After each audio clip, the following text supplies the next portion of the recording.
Tapi kecintaan terhadap anak, istri, orang tua, kekasih, ini tidak boleh melebihi kecintaan kita kepada Rasulullah Sallallahu Alaihi Wasallam.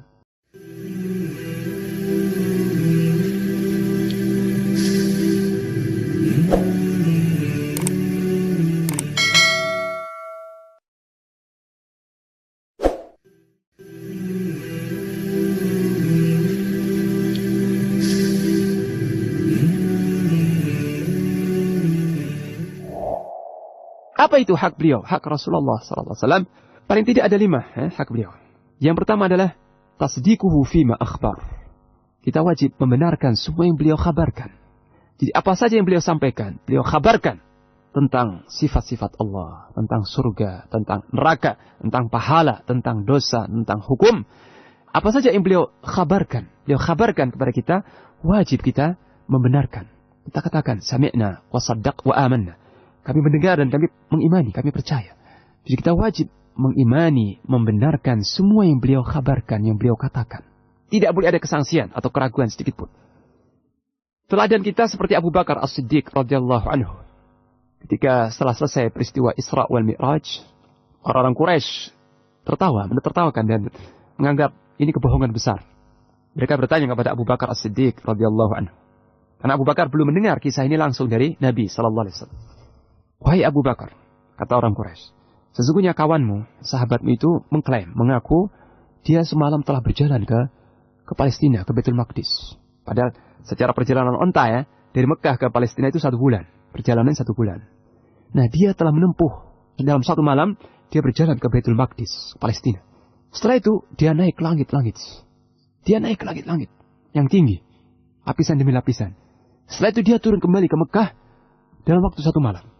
Jadi tidak hanya ke Palestina, tapi naik ke langit, sampai langit yang tertinggi. Kemudian turun lagi ke bumi, ke Mekah, dalam waktu hanya 1 malam. Sebelum subuh sudah sampai ke Mekah lagi. Nah, Abu Bakar, wahai Abu Bakar, saya ingin tanya sekarang. Engkau percaya apa tidak? Sekarang kau bisa menerima enggak ini berita seperti ini? Kalau sahabatmu mengaku-ngaku seperti itu, mengklaim seperti itu, kamu bisa percaya enggak? Mereka bertanya kepada Abu Bakar As-Siddiq. Maka Abu Bakar bertanya dulu, apakah benar beliau telah berkata seperti itu? Iya, benar. Kalau benar beliau telah berkata begitu, wallahi, aku membenarkan, aku percaya. Bahkan seandainya beliau berkata lebih dari itu pun aku percaya. Jangankan itu, kalau beliau menceritakan yang lebih aneh, lebih ajaib dari itu pun aku percaya. Bagaimana aku tidak percaya? Padahal aku telah mempercayai sesuatu yang lebih dari itu, yaitu bahwa wahyu dari langit datang kepadanya setiap pagi dan sore. Aku mengimani dan mempercayai bahwa wahyu dari ilahi, wahyu dari langit itu turun kepadanya. Kadang waktu pagi, kadang waktu sore. Aku percaya. Aku telah percaya seperti itu. Nah ini subhanallah. Seperti ini sikap seorang muslim. Jika telah sampai kepadanya hadis yang sahih dari Nabi SAW. Mempercayainya tanpa ragu, tanpa bimbang sedikit pun. Ini hak beliau yang pertama. Yang kedua adalah ta'atuhu fima amar. Mentaati beliau dalam setiap yang beliau perintahkan. Jadi kita wajib mematuhi, mentaati setiap perintah yang datang dari beliau. Secara mutlak. Setiap perintah yang datang dari beliau, kita wajib respon dengan kata-kata sami'na wa ata'na. Kami dengar wahai Rasulullah dan kami patuhi, kami taati. Yang kedua. Yang ketiga adalah ijtinabu ma naha anhu wa zajar. Kita wajib menjauhi semua yang beliau larang, yang beliau cegah. Jadi apa saja yang beliau cegah, apa saja yang beliau larang, wajib kita jauhi, wajib kita tinggalkan. Tanpa diskusi. Di semua perintah yang datang dari beliau, setiap larangannya datang dari beliau, kita patuhi, kita laksanakan tanpa ada diskusi. Yang keempat adalah wa alla yu'badallahu illa bima syara'. Kita tidak beribadah kepada Allah kecuali dengan apa yang beliau syariatkan. Jadi kita tidak boleh beribadah kepada Allah kecuali dengan syariat beliau, kecuali dengan apa yang beliau contohkan, yang beliau ajarkan. Ini hak beliau yang wajib kita tunaikan. Jadi dalam beribadah kita ittiba. Dalam beribadah kepada Allah kita mencontoh dan mengikuti syariat beliau, syariat Rasulullah sallallahu alaihi wasallam. Kemudian yang kelima adalah wa an yuhabba akthar min sairin nas. Hendaknya beliau sallallahu alaihi wasallam lebih dicintai daripada manusia seluruhnya. Jadi kita wajib memprioritaskan, mendahulukan kecintaan kita, cintaan yang tulus, yang sejati dari hati yang paling dalam. Kecintaan kita wajib didahulukan kepada Rasulullah sallallahu alaihi wasallam daripada manusia yang lain. Setiap kita pasti mencintai orang tua. Kita mencintai orang tua kita yang telah berjasa. Kita mencintai istri kita dan suami kita. Kita mencintai anak-anak kita. Benar. Kecintaan yang boleh dan tabi'i.